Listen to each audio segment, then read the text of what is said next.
es amor.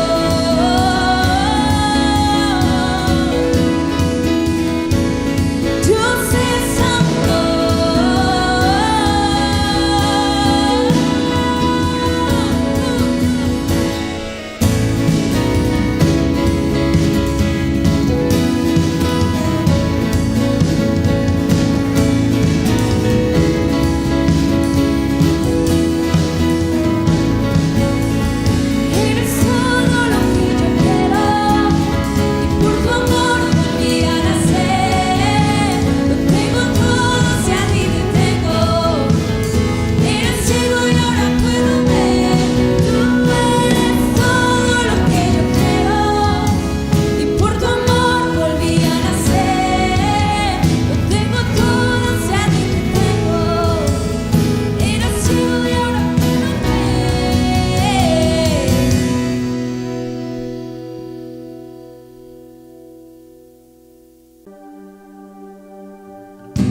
En pecado estaba yo, en vergüenza y en dolor,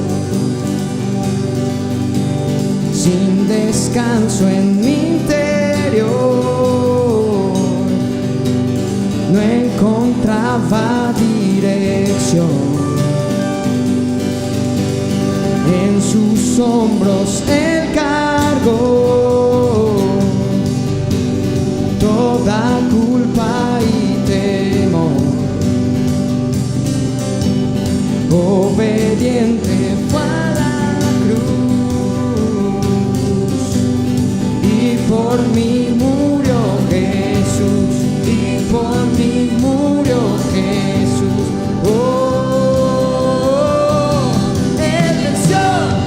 Él venció, libertad entregó. Él venció, Cristo resucitó.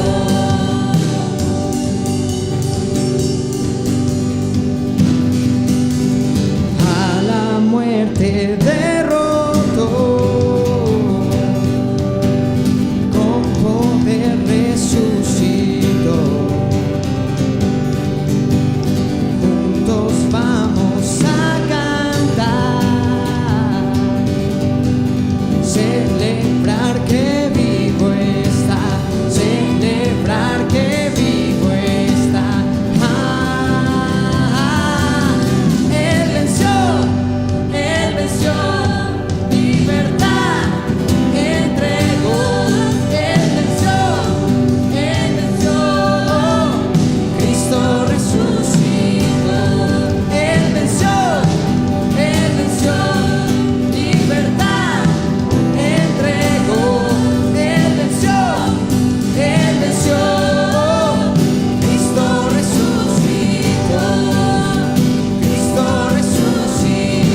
Hola Fuente, ¿cómo están todos? Hola, qué gusto saludarles, estar con ustedes en nuestro tiempo de diezmos y ofrendas, finanzas para nuestra vida. Pero antes quiero recordarles de algo. Este martes en nuestro auditorio de la 18 Oriente a las 7 de la noche tenemos algo especial. Es nuestra primera noche de ADN, donde todos los voluntarios estamos, pero ¿sabes qué?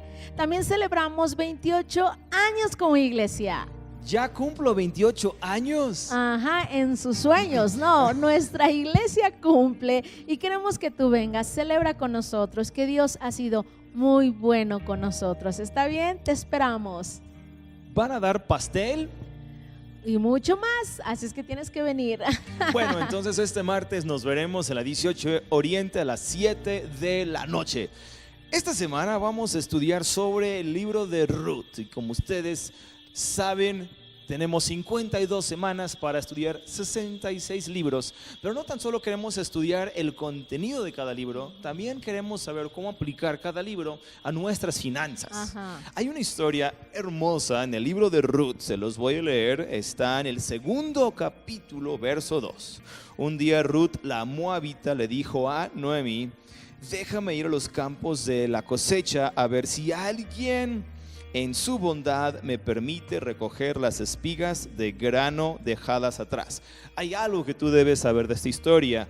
Ruth, Noemí y también Ofra habían quedado viudas y fueron a vivir a la tierra de Moab, donde los dos hijos de Ruth se casaron, luego murieron y ahora están de regreso en la tribu de Judá y no tienen nada, absolutamente nada.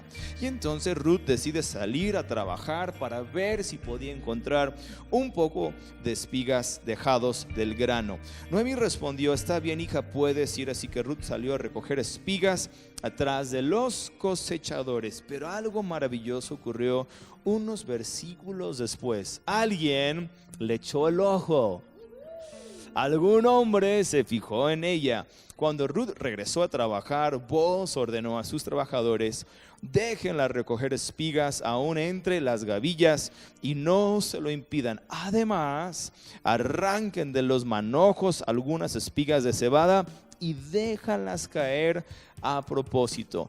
Tal vez tú no tienes un Booz en tu vida para ordenar que dejen atrás las espigas del grano, pero sí tienes a alguien mucho más poderoso que está en todas partes, es Dios y siempre está al pendiente de cada uno de sus hijos. En tu hora de necesidad, yo te animaría, pon tus ojos en Dios, confía en Él, porque Él es tu sustento y Él es tu provisión. Sí, nos encantaría orar por tus finanzas, nos los permites. Señor, gracias te damos.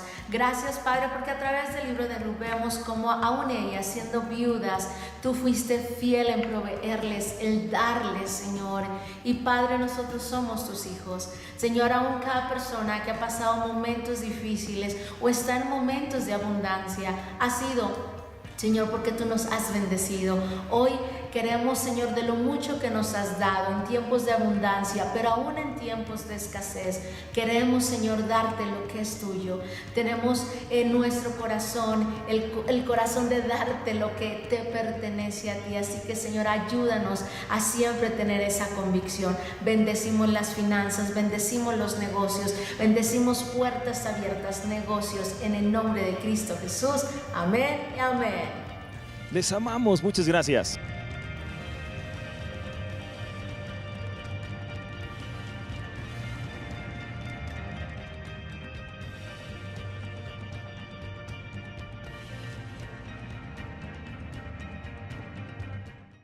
Hola, ¿cómo están? ¿Cómo están todos? Pues estamos muy contentos de estar estudiando la Biblia en 52 y hoy nos toca estudiar el libro de Ruth. Entonces vamos a tener un video padrísimo, por favor acompáñanos y no te desconectes. El libro de Ruth es un trabajo brillante de arte teológico y nos invita a reflexionar acerca de cómo Dios está involucrado en cada una de nuestras alegrías y dificultades de nuestras vidas. Existen 3 personajes principales en el libro de Ruth: Noemí, la viuda; Ruth, la moabita; y Booz, el agricultor israelí, y sus historias son contadas en 4 capítulos que están hermosamente diseñados. Vamos a sumergirnos y ver cómo se desarrolla todo. El primer capítulo empieza con esta frase: en los días que gobernaban los jueces, y nos recuerda aquellos días oscuros y difíciles del libro de Jueces. Después, nos encontramos con una familia israelita en Belén luchando por sobrevivir a la hambruna y por busca de alimentos se mudan a la tierra de Moab, el antiguo enemigo de Israel. Y ahí, el padre de familia muere y sus 2 hijos se casan con 2 mujeres moabitas, Ruth y Orfa. Y después, los hijos también mueren y dejan solas a Noemí con sus 2 nueras. Así que Noemí no tiene ninguna razón para quedarse y le avisa a sus nueras que regresará a su antigua tierra. Noemí sabe que la vida de una viuda extranjera y soltera será muy difícil en Israel, por lo cual le pide a sus nueras quedarse. Orfa está de acuerdo, pero Ruth no lo está.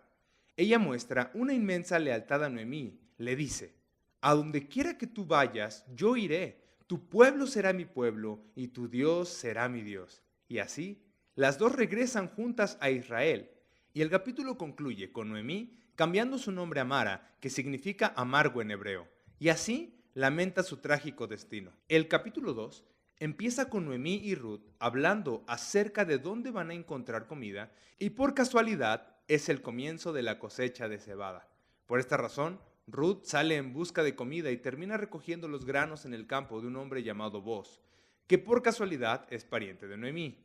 Se nos dice que Boz es un hombre de carácter noble y se fija en Ruth. Así que al conocerla más, él muestra una notable generosidad hacia ella y concede que Ruth, la inmigrante, pueda recoger granos en su campo. Al hacer esto, Boz está obedeciendo un mandamiento que está escrito en el Torá, al mostrar generosidad a los pobres e inmigrantes. Boz queda tan impresionado con la lealtad de Ruth hacia su suegra Noemí que ora por ella para que Dios la recompense por su audacia. Al terminar el día, Ruth regresa a casa y Noemí se emociona al enterarse que conoció a Boz. Noemí le dice a Ruth que él es el redentor de la familia. Ahora, esto de redentor de la familia es una práctica cultural de Israel donde si un hombre de la familia muere y deja atrás a una esposa, hijos o tierras, termina siendo la responsabilidad del redentor de la familia casarse con aquella viuda, tomar la tierra y proteger la familia. Por lo tanto, Noemí comienza a tener la esperanza de que tal vez pueda existir un futuro para su familia. El capítulo 3 comienza con Noemí y Ruth haciendo un plan para que Boz pueda darse cuenta de su situación. Ruth dejará de vestirse como una viuda afligida y mostrará señales de que ahora está disponible para volverse a casar.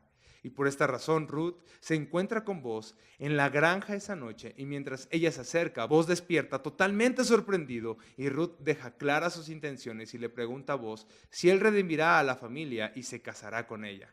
Boz vuelve a asombrarse de la lealtad que tiene Ruth hacia Noemí y su familia y él nombra a Ruth una mujer de carácter noble o virtuoso. Y es el mismo término que se utiliza para describir a la mujer en Proverbios 31.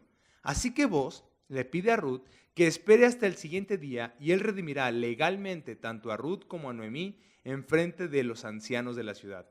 Y así termina el capítulo 3, con Ruth regresando a Noemí y ambas maravillándose de todo lo sucedido. El capítulo 4 se revuelve. Resulta que Boz descubre que hay un miembro aún más cercano que él a la familia de Noemí y resulta ser el más indicado para redimir a la familia. Pero en el último momento, su familia se entera que él se tiene que casar con Ruth la Moabita, por lo cual no decide hacerlo. Pero recuerden, Boz conoce el verdadero carácter de Ruth y decide tomar la propiedad de la familia de Noemí y casarse con Ruth. Y así como al principio, Ruth fue leal a Noemí, ahora Boz también lo es. La historia concluye con la inversión de todas las tragedias del primer capítulo, por lo cual la muerte del esposo y los hijos se invierten cuando Ruth se vuelve a casar y da a luz un nuevo hijo, llenando de alegría a Noemí. Y esta simetría entre la apertura y el cierre es aún más notable. Recuerden que la tragedia inicial fue seguida por la inmensa lealtad de Ruth, que concuerda con la lealtad de Boz y conduce a la restauración final de la familia. Esta simetría también destaca el diseño interior de cada capítulo, y así cada capítulo empieza con Ruth y Noemí haciendo un plan para su futuro, y es seguido por un encuentro casual entre Ruth y Boz. Y cada capítulo concluye con Noemí y Ruth regocijándose de lo sucedido. Esta historia es hermosamente diseñada y de hecho se conecta con una característica realmente interesante, la cual es que Dios casi no es mencionado. Pero los personajes hablan algunas veces de Dios, pero el narrador no menciona ni una sola vez a Dios, haciendo algo directo en la historia, y eso es brillante, porque la providencia de Dios se demuestra al trabajar detrás de cada escena de esta historia, entrelazando las circunstancias y opciones de todos los personajes. Así que la tragedia de Noemí la lleva a pensar que Dios la está castigando, pero en realidad toda la historia apunta a que la misión de Dios era restaurar tanto a Noemí como a su familia, y lo hace a través de Ruth, a través de su valentía y su lealtad que traen sanidad a la vida de Noemí. Pero no sin voz, el cual es un sensato agricultor lleno de generosidad y lealtad, y así Dios utiliza su integridad combinada con valentía de Ruth para salvar a Noemí y su familia. Esta historia hace juego de una forma brillante de los propósitos y la voluntad de Dios con la decisión humana. Dios entrelaza la obediencia de su pueblo para llevar a cabo sus propósitos redentores del mundo, y esto conduce al gran final de la historia. El libro de Ruth concluye con la genealogía, mostrando cómo el hijo de Booz y Ruth, Obed, fue el abuelo del rey David, de quien vino el linaje del Mesías. Y así, de repente, estos simples y ordinarios acontecimientos en la historia se entrelazan a la gran historia de la redención de Dios para todo el mundo. Y así es como el libro de Ruth nos lleva a darnos cuenta de cómo Dios también puede estar trabajando en los detalles más ordinarios e insignificantes de nuestras vidas. Y esto fue el libro de Ruth. Pues ya estamos de regreso. Esperamos que el video haya sido de muchísima ayuda y bueno, vamos a profundizar un poquito más acerca de lo que Ruth nos enseña. Es un libro histórico, pero también estamos seguros que nos va a retar para nuestra vida y va a ser muy práctico también para nosotros y nuestros tiempos que estamos viviendo hoy en día. Pues sí, vamos a ver que el libro de Ruth es, pues como dijo mi esposo, una historia de amor, una historia, bueno, un libro de historia, y vamos a hablar también de la gracia y de la redención. Son unos términos que vemos mucho en este libro. Solo son 4 capítulos, es una historia muy bonita. A ver, la gracia es ser misericordioso, considerado, favorecer, perdonar, mostrar misericordia. Es un favor no merecido y benevolencia. Esa es la gracia. Ahora, la redención es redimir, liberar, vengar, asumir responsabilidad de un pariente. Luego les vamos a explicar ese término más al rato. Es perseverar, preservar, integridad, rescate, pagar un rescate y expiar. Esos son unos términos muy profundos, muy bonitos, muy padres. Y ahora vamos a ver algunas de las características que hacen de Ruth un libro único. Hay 2 libros en el Antiguo Testamento que se tratan de una mujer, que tienen el nombre de una mujer, es Esther y también Ruth. También es un libro acerca de una mujer gentil pero de fe, que llegó a formar parte de la simiente de justicia de Cristo. Demuestra el cuidado especial de Dios para los que no pueden cuidar de ellos mismos. Vamos a ver cómo Dios tiene cuidado de las viudas, de los huérfanos y aún de los extranjeros. A Dios le importa todas las personas y podemos ver cómo Él ama a cada persona en este libro. Ahora vamos a ver cómo Ruth encaja entre los libros del Antiguo Testamento. Número 1, el libro de Ruth, según la tradición judía, fue escrito por Samuel y ocurrió durante el periodo de los jueces. Vimos el libro de Jueces la semana pasada y podemos entender que mientras estaban los jueces, todo ese periodo, se escribió el libro de Ruth. La mayoría de los comentaristas lo ubican en medio del periodo de los jueces, cerca de 1150 AC. Y cubre más o menos un periodo de como 11 años esta historia. También muchos creen que ocurrió durante un tiempo muy fea en Israel, cuando estaban lejos de Dios, cuando no estaban bien con su Señor. El libro de Ruth, como dijimos, es una historia, pero también es una historia de amor. Y no solamente la historia de amor entre un hombre y una mujer, sino el gran amor que Dios tiene por su pueblo y por el mundo entero. A mí me encanta eso, me encanta porque podemos ver cuánto Dios nos ama, cuánto hace todo por redimirnos para que podamos estar con Él. También es una historia de gracia, como vimos al principio. Se trata de una mujer moabita, o sea, ella no era de Israel, pero ella se casa con un hombre, está con su suegra, y podemos ver que ella tiene hambre por Dios. Su suegra se llamaba Noemí y ella sí temía a Dios, conocía de Él. Y también podemos ver que es una historia de una fe persistente. A pesar de las circunstancias adversas, vemos a una mujer que no se soltaba de la esperanza, que ella sabía que ella iba a poder recibir todo lo que Dios tenía que darle. Como dijimos, es una historia de redención y también restauración. Es la historia del pariente redentor. Eso lo pueden ver en el capítulo 3.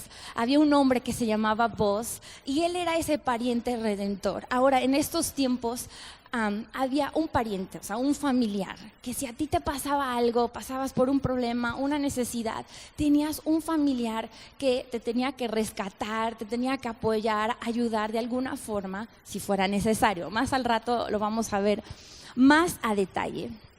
También es la historia de Cristo y la iglesia.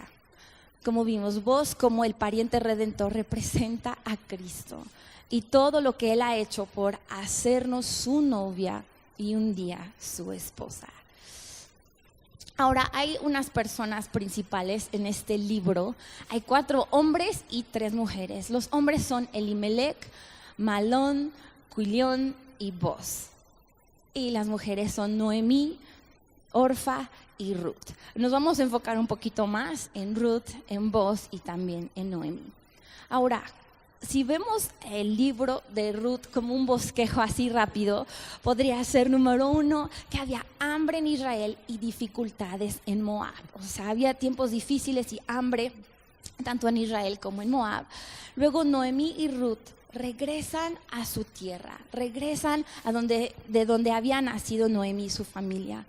La tercera cosa es que Ruth conoce a Boaz y recoge en su campo.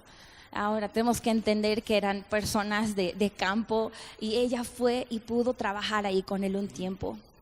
Ruth se presenta a Boaz, el pariente cercano. Es interesante porque cómo Dios acomoda las cosas. Ella fue y dio a su campo a ese hombre que era el que le tocaba redimirla después. También podemos ver cómo Boaz sí redime a Ruth.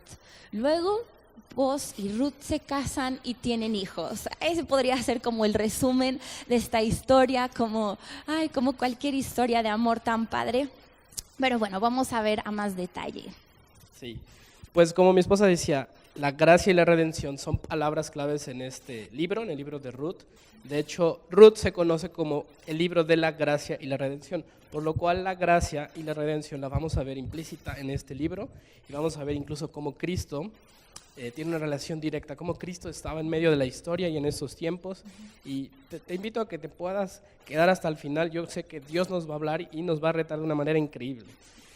¿Cuáles son quién era el pariente redentor? Te vamos a explicar un poquito porque mi esposa hace ratito estábamos estudiando y decía, pero hay que explicarlo porque tal vez una persona que simplemente escucha esto va a decir, ¿eso qué es, no? Entonces, ¿cuál es el concepto del pariente redentor?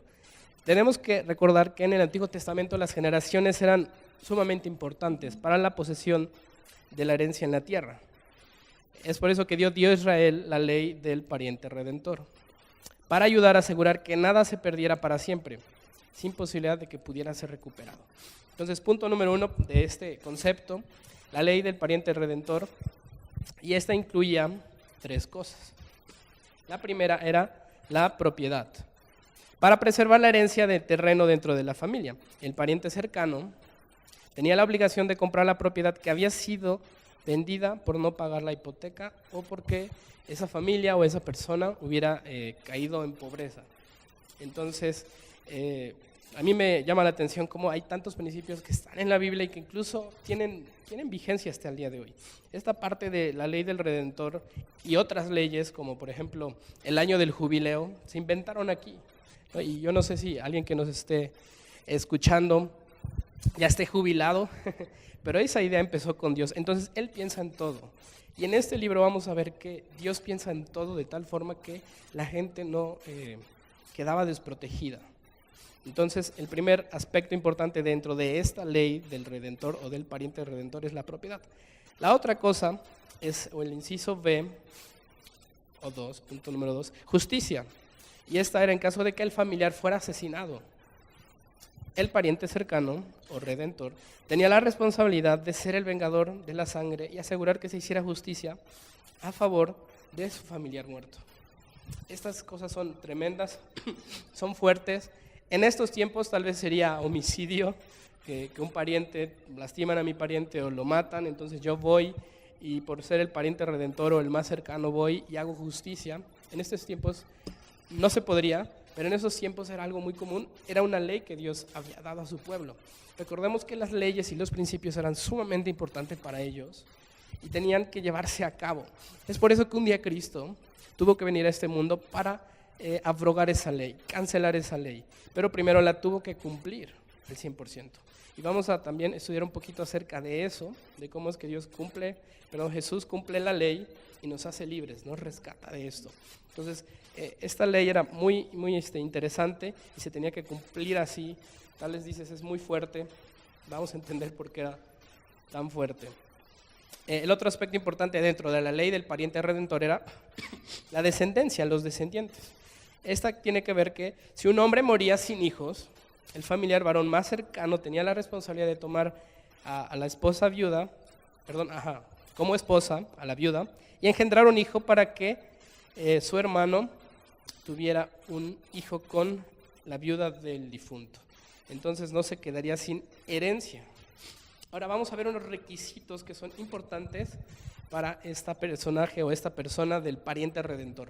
Recordemos que en esta historia, quien es el pariente redentor es Boaz, y Boaz representa a Cristo. Recordemos también que a lo largo del Antiguo Testamento vamos a ver que hay diferentes simbolismos, tipos de Cristo que son representados en el Antiguo Testamento y que cobran sentido cuando los estudiamos. A mí me encanta estudiar el Antiguo Testamento, me encantó estudiar este libro, porque vemos a Cristo siempre. Nuestro canon, la Biblia que tenemos, que podemos tener en nuestras manos, es cristocéntrica de principio a final, y nos encanta que podamos estar aprendiendo juntos cómo podemos ver a Cristo en estos versículos, en estas cosas que parecieran graves, sangrientas y cosas por el estilo. En medio de todo eso estaba Cristo y se estaba haciendo presente. Ahora, ¿cuáles eran los requisitos para que el pariente redentor pudiera ser el pariente redentor? Había varios requisitos que se tenían que cumplir para que un pariente redimiera el terreno y también la esposa. El primero era que debía tener el derecho de redimir, es decir, ser pariente de sangre. Tenía que ser pariente de sangre, ¿no? Si no, no se podía. El segundo requisito era que la persona que iba a ser el pariente redentor tenía que ser capaz de redimir, es decir, tenía que tener dinero, tenía que tener lana, ¿no? La capacidad económica. Si no era así, pues entonces no calificaba para ser el pariente redentor. El tercer requisito es que esta persona tenía que estar dispuesta a redimir con gracia y con decisión voluntaria, no tenía que ser algo forzoso. La persona podía decir que no o que sí. Ahora, ¿qué nos enseña todo esto y este libro acerca de la redención que tenemos en Cristo? ¿Se acuerdan de los 3 requisitos? Vamos a repasarlos muy sencillo. El primero era que tenía que ser un pariente de sangre, y eso le daba el derecho legal. El segundo era que tenía que tener capacidad económica, y el tercero es que la persona tenía que estar dispuesta. Entonces, ¿qué nos enseña este libro acerca de la redención que tenemos en Cristo? El primer punto es que Jesús fue encarnado, se hizo hombre para poder participar de carne y sangre y ser un pariente.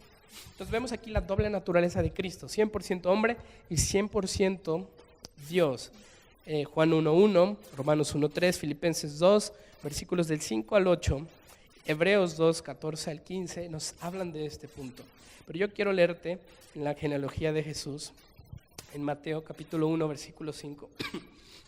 Dice, Salmón engendró a Rahab, de Rahab a Boz.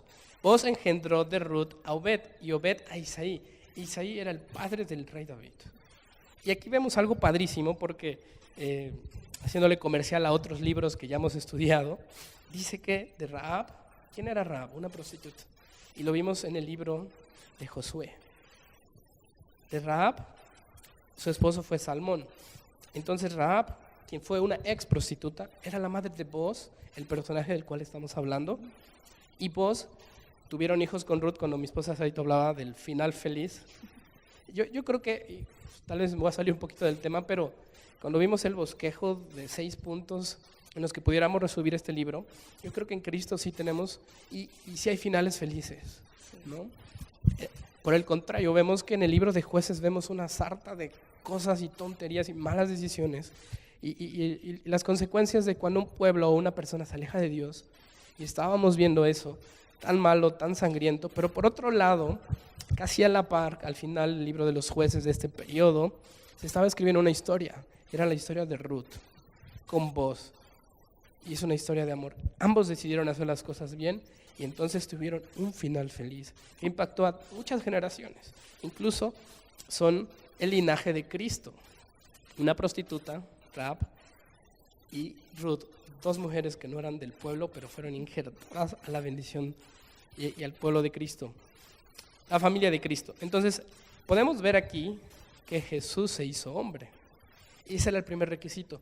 Yo a veces he pensado, y no sé si ustedes, amigos, nos han pensado lo mismo, pero yo alguna vez creí, ¿por qué Dios, si quería salvar al mundo, no envió a Jesús así de la nada? Lo apareció ya con 30 años de edad y ya listo en el mundo, por arte de no de magia, pero así de tronar los dedos, Dios, ahí estaba Cristo. ¿Sabes? Lo que hablábamos hace ratito, la ley. Tenía que haber alguien que cumpliera la ley para poder liberarnos de la ley, y esa persona fue Cristo, quien se hizo hombre, concebido por obra del Espíritu Santo en María, dando a luz a este hijo, quien vivió bajo los mismos principios humanos, fue enseñado en la ley, creció, dice la Biblia que él creció en estatura, en conocimiento, en gracia. Ese es nuestro Jesús. Se tuvo que hacer hombre para que pudiera cumplir este primer requisito, para que él pudiera ser un pariente redentor para su pueblo, pero también para nosotros, para toda la humanidad. Entonces vemos que ese primer requisito sí se cumplió.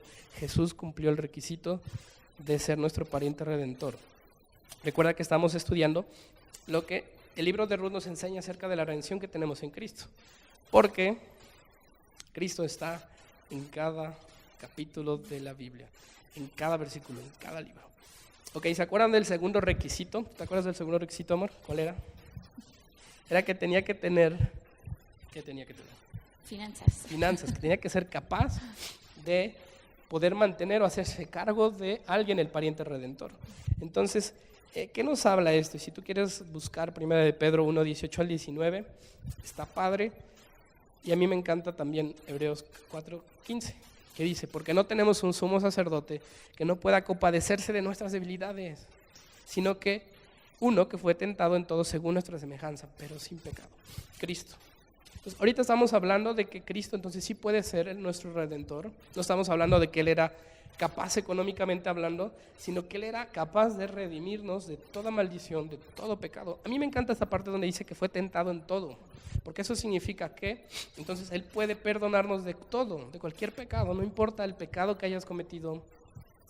No importa si alguien está aquí viéndonos por primera vez y tú dices, Luis, no sabes mi vida, no importa, porque aquí la Biblia dice que Él fue tentado en todo, pero sin pecado. Eso quiere decir que Él puede perdonar cualquier cosa, Él puede ser nuestro Redentor. Él que ya pagó un rescate por nosotros, el que dio la vida por nosotros, el que puede redimirnos, puede lavarnos, puede limpiarnos, puede expiarnos. Ese es nuestro Jesús, el que fue tentado en todo, pero sin pecado. Entonces, este segundo requisito también queda satisfecho, porque entonces Jesús sí era capaz de pagar el precio por el pecado y el precio por cualquier cosa. Ahora, si habláramos de finanzas, recuerda que el pariente redentor se tenía que hacer cargo del familiar, así como Boz se hizo cargo de Ruth.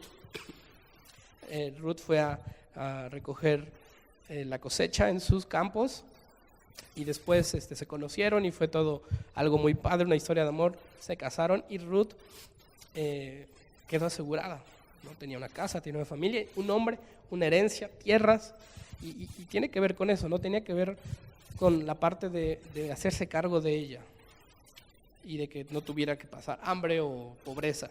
Ok, si entonces también habláramos eso acerca de Cristo, pues la Biblia dice que Cristo se hizo pobre para que yo tuviera riquezas. La Biblia dice que Jesús se hizo, por sus llagas somos sanados, que el castigo de nuestra paz fue sobre Él, que nos hizo libre de la maldición. Entonces eso también involucra un todo, que Él puede sí también bendecirnos en las finanzas. Él sí se puede hacer cargo de mí, Él sí puede redimirme en mis finanzas, en cualquier asunto, en cualquier cosa. El tercer requisito es que Jesús estuvo dispuesto a redimirnos de la maldición de la ley. ¿Cuál era el tercer requisito para que el pariente redentor pudiera redimir? Era que esa persona tenía que voluntariamente querer hacerlo. Entonces, hay varios versículos como Mateo 20:28, Juan 10, del 15 al 18, Hebreos 17, pero yo quiero compartirte Filipenses 2, 6 al 8. Y dice que, la Biblia dice, el cual, siendo en forma de Dios, no estimó el ser igual a Dios como cosa que aferrarse, sino que se despojó a sí mismo, tomando forma de siervo, hecho semejante a los hombres, y estando en la condición de hombre, se humilló a sí mismo, haciéndose obediente hasta la muerte y muerte de cruz. A mí me habla de un Cristo que dice aquí la palabra de Dios, que no se aferró a ser como Dios, sino que estuvo dispuesto a hacerse hombre, venir a este mundo y morir por ti y morir por mí. Él es nuestro Redentor, Él es el pariente redentor. Entonces, este tercer requisito se cumple porque Él estuvo dispuesto a hacerlo. Sabes, a veces hay gente, yo no sé si te han rechazado en algún momento tus papás o algún trabajo, tú mismo, algún novio, una novia, alguien te ha bateado, alguien te ha dicho que no vales. Sí vales, porque Cristo estuvo dispuesto a venir, a morir por nosotros, dar su vida por nosotros, para rescatarnos y redimirnos. Él creyó en ti. Él cuando estaba en la cruz dijo, vale la pena morir por ti, vale la pena morir por Armonía, vale la pena morir por Luis, aun si ellos me fallan, aun si ellos me traicionan, aun si ellos me dan la espalda, vale la pena. Entonces no tenemos por qué sentirnos mal, no tenemos por qué sentirnos rechazados, no tenemos por qué sentirnos que no valemos la pena, porque para alguien sí valimos la pena y Él quiso voluntariamente entregar su vida por nosotros. Ahora, ¿qué nos enseña este libro acerca de la redención o de la parte de la redención que nosotros tenemos en Cristo? Dice, para poder aprovechar de la redención que ya nos proveyó Cristo, tenemos que tener la misma actitud de Ruth. Ruth tuvo una actitud y eso hay 3 puntos y hay subpuntos, pero en el primer punto dice que él tomó una decisión de pacto, de correr tras el Dios verdadero. Recuerda que ella, su suegra Noemí, estuvo en un momento de todo el asunto en donde le dijo, ¿sabes qué? Pues regrésate a tu pueblo, con tu familia, a la casa de tu madre, de tu padre, con tus dioses. Pero ella dijo, no, a donde tú vayas yo iré y tu Dios será mi Dios. Ella tomó una decisión. Y nos hemos dado cuenta que a lo largo de los libros que hemos estudiado, las decisiones son sumamente importantes. Y ella tuvo una decisión. Ruth tomó esa decisión de ir tras el Dios verdadero. Esto incluía una entrega absoluta a la dirección de Dios. Eso tenemos que permitirlo en nosotros y en nuestras vidas. Esto incluía dejar atrás la vida pasada, abrazar al pueblo de Dios en relación, porque ahora era su nueva familia, su nuevo pueblo. Adoptar un estilo de vida totalmente nuevo, ¿no? Igual que el otro de dejar la vida pasada. Dios hace las cosas nuevas, no tengo por qué volver a hacer las cosas que antes hacía.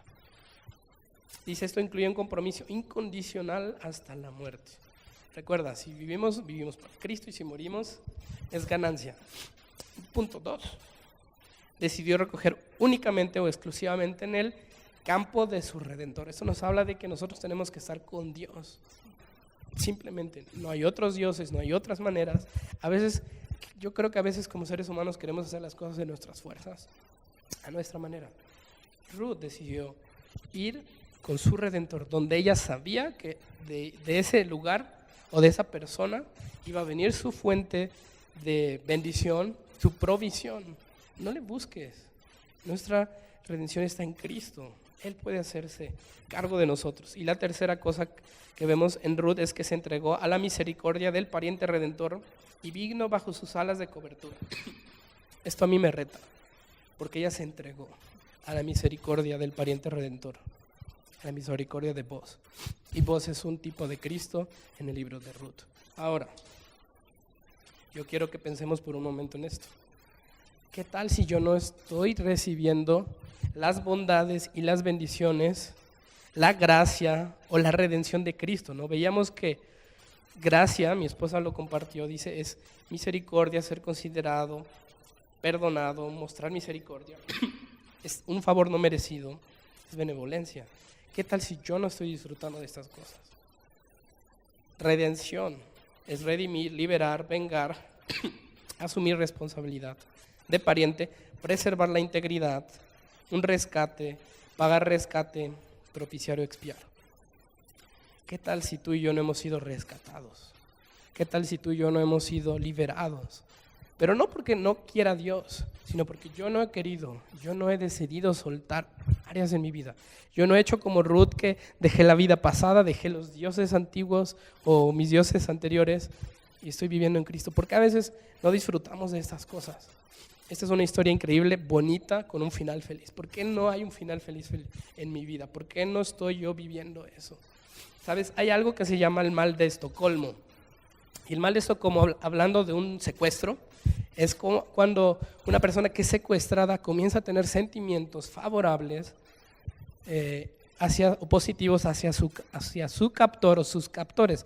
Eso quiere decir que incluso puede enamorarse de su captor, ¿no? Y hay una frase que dice, pues dice mi mamá que siempre no. Bueno, aquí sería lo diferente. ¿Sabes qué, mamá? Pues siempre no, pero porque yo ya quiero estar con mi captor, porque me enamoré de mi captor, los que me robaron. Ellos empezaron a ser lindos conmigo. Se trata de cuando tus captores o las personas que secuestraron a alguien no muestran violencia hacia esa persona, sino hasta el contrario, la cuidan y todo eso.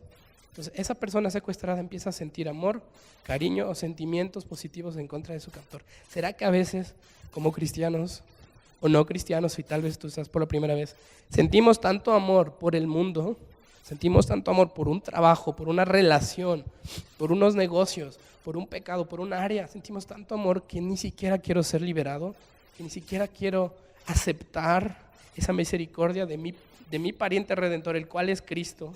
¿Será que como a mí yo estoy tan cómodo, tan alegre y enamorado de esto, que no quiero la cobertura, no quiero ir con Cristo? ¿Por qué no pensamos un momento en eso? Y ya que estás ahí, vamos a orar, pero pensemos en esto. ¿Qué áreas, qué son esas cosas que no he soltado, que no estoy disfrutando, pero voluntariamente? Porque Cristo hizo todo para ser nuestro pariente redentor y hacerse cargo de nosotros. ¿Por qué no oramos acerca de esto? Y que tú puedas tomar unos minutos de reflexión para analizar tu vida, si hemos tenido la actitud de Ruth o si nos ha faltado. Porque no ha quedado en Cristo, no ha quedado en Dios. Es probablemente que sea cuestión de nosotros. Padre, te damos gracias por tu palabra. Gracias por estas enseñanzas, Señor. Eres tan bueno. Podemos verte a ti, Cristo, en cada libro de la Biblia, en medio de situaciones, de malas decisiones, de desgracias, desfavores, matanzas. Señor, tú estabas ahí, tú siempre nos has amado. Padre, podemos ver en esta historia de Ruth cómo tú estabas ahí, Señor. Cómo ya se estaba preparando el escenario para que a través de tu linaje un día tú nacieras y vinieras a este mundo. Pero antes de eso también había personajes y personas que te representaban. Padre, queremos tener la actitud de Ruth. Que si algo estamos secuestrados, hay áreas en nuestra vida que no hemos soltado y que no estamos aprovechando de esa redención que Cristo ya proveyó.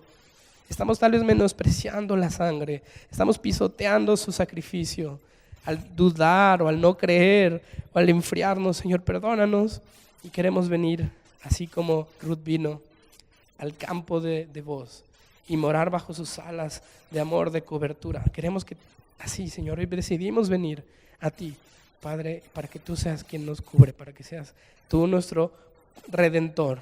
Queremos disfrutar de esa gracia y esa redención que has ganado en la cruz para nosotros. Padre, si hay alguien que está aquí por la primera vez que está escuchando esto, Señor, yo te invito a que si tú eres esa persona, puedas ahí en tu pantalla o en tu celular o en tu computadora decir: Cristo, yo vengo a ti, perdona mis pecados, yo quiero disfrutar de esta redención y quiero conocer a ese Dios de gracia. Mi vida no ha sido como yo quisiera y hoy vengo y decido estar contigo, morar bajo las alas de amor y de cobertura tuyas. En el nombre de Jesús. Amén. Amén. Pues familia, estamos terminando. No te pierdas el siguiente libro, esto se va a poner cada día mejor. Que Dios te bendiga, pasa una excelente semana. Nos vemos pronto. Nos vemos la otra semana. Bye.